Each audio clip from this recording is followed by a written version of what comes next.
नमस्कार। स्वागत है आपका Mahabharat the complete saga season 2 में।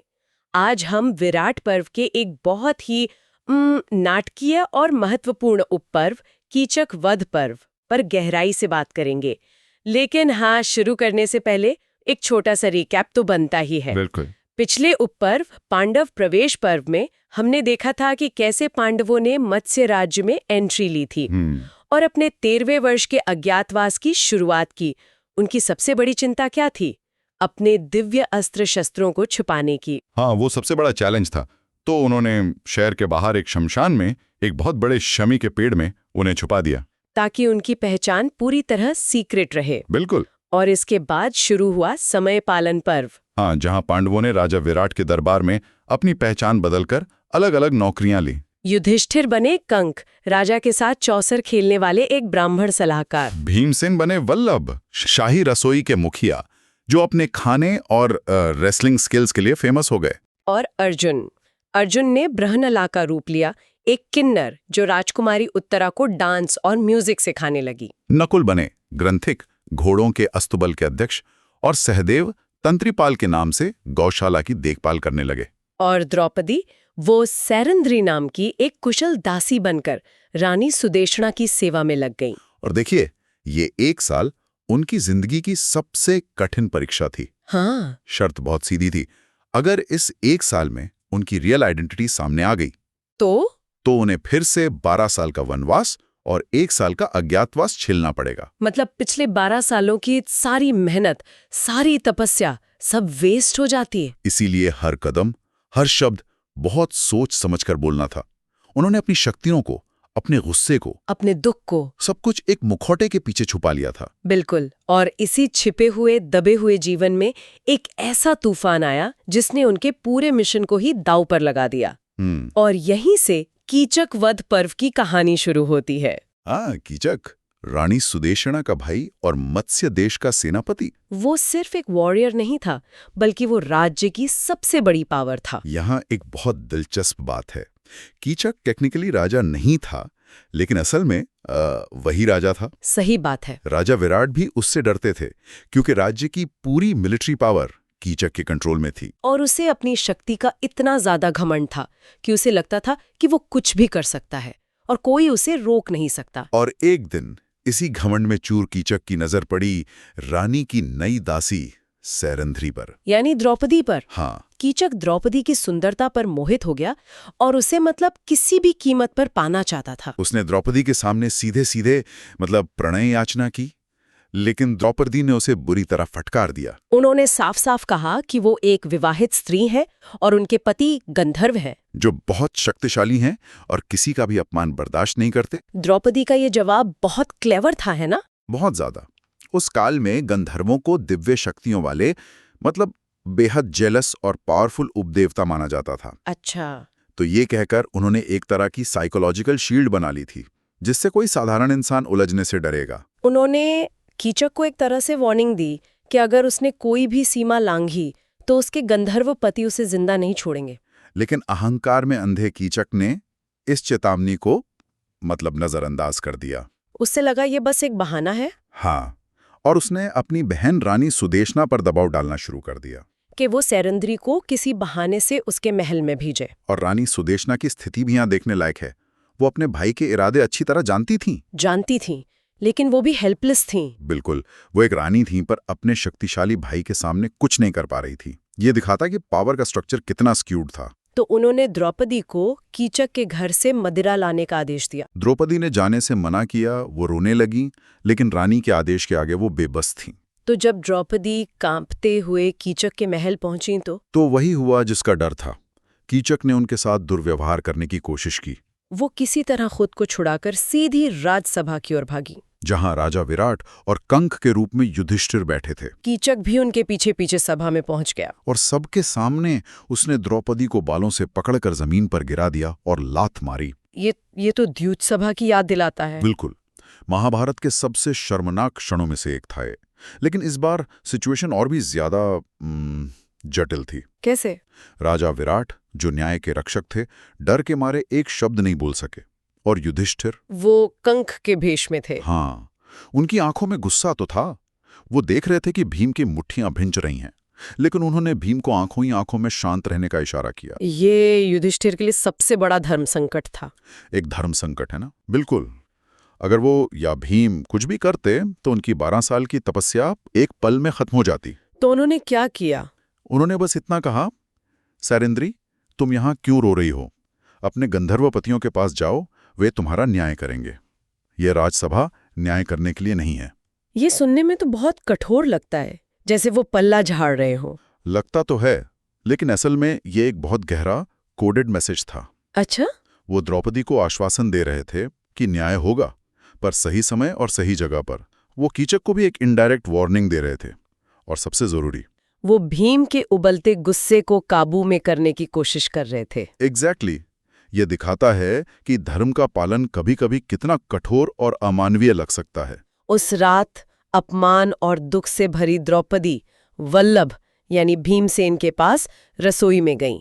रात का अंधेरा था और द्रौपदी का मन भी अंधेरे से भरा हुआ था। पलों को पकड़कर एक नीच ने मुझे भरी सभा में घसीटा और मेरे 5 पति चुपचाप देखते रहे। द्रौपदी का ये विलाप सिर्फ एक पत्नी का दुख नहीं था। नहीं, बिल्कुल नहीं। ये एक रानी का अपने पतियों के क्षत्रिय धर्म को जगाने का आह्वान था, एक स्ट्रेटेजिक मूव थी। हाँ, वो जानती थी कि 5 भाइयों में भीम ही हैं जिनका क्रोध उनकी समझदारी पर हावी हो सकता है। उन्होंने भीम को उनके बल की, उनके पराक्रम की याद दिलाई और एक तरह से धमकी भी दी कि अगर भीम ने कुछ नहीं किया तो वो सुबह आत्महत्या कर लेंगी। द्रौपदी के आंसुओं और उनकी पीड़ा ने भीम के अंदर दबी हुई आग को भड़का दिया। उन्होंने द्रौपदी को गले लगाकर सांत्वना दी और वचन दिया कि वो कीचक को ऐसी सजा देंगे जो दुनिया याद रखेगी। और फिर दोनों ने मिलकर एक योजना बनाई।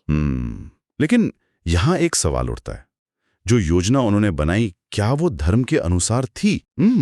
अच्छा सवाल है। मतलब एक योद्धा को धोखे से रात के अंधेरे में, वो भी स्त्री के वेश में मारना, क्या ये भीम के क्षत्रिय धर्म के विरुद्ध नहीं था? ये एक बहुत महत्वपूर्ण सवाल है और इसका जवाब हमें आपद धर्म के कॉन्सेप्ट में मिलता है। आपद धर्म यानी संकट के समय का धर्म।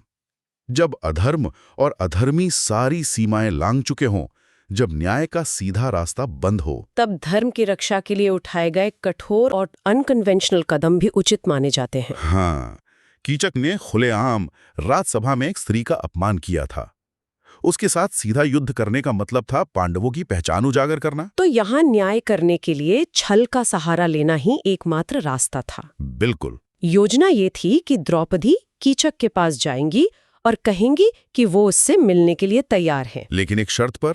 शर्त ये कि मुलाकात रात के अंधेरे में नाट्यशाला में होगी, जहां उन्हें कोई देख न सके। कीचक, जो वासना में अंधा था, तुरंत इस बात के लिए मान गया। और फिर वो रात आई, कीचक नए कपड़े पहनकर, इत्र लगाकर, खुशी से झूमता हुआ नाट्यशाला पहुंचा। वहां घोर अंधेरा था।